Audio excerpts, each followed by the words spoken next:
Your Google Shopping ads are live, but what if half your product data is wrong, outdated, or just missing? You can't override the primary feed, but there's a quick fix that most advertisers don't know about: the supplemental feed. In the next few minutes, I'll show you exactly how to add one inside your Google Merchant Center. It will override directly your product data without touching your primary feed, so stay tuned. Your primary feed is your main source of product data: titles, description, prices. A supplemental feed is a secondary file that you attach to it. It can update, override, and add attributes to specific products without overriding the main feed.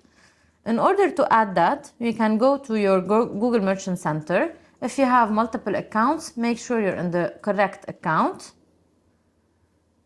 Scroll down to the settings, go to Add-ons.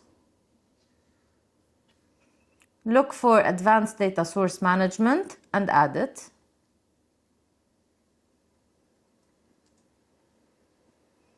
Once it's added, you can go to Data Source.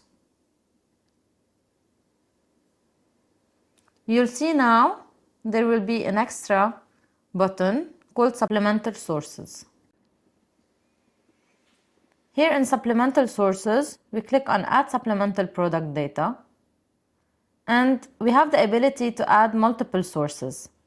Google Sheets is the best one. It gives us most flexibility. If you don't have a template already, you can use a template. It will give you the format ready and you only add the data to it. The most important thing, the product ID must match the product ID in the main data source, main data feed.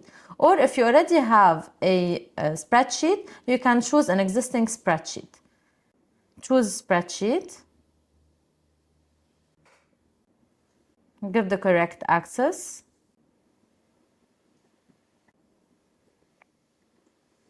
Accept and continue. I will select the spreadsheet from the drive, insert it, and then press on continue. We have to name it. I'm gonna name it with the feed label.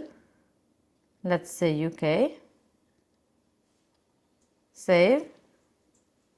I select the corresponding feed that it has to be supplemented on and create data source. And that's it, your supplemental feed is live. If this helped you, don't forget to comment and subscribe.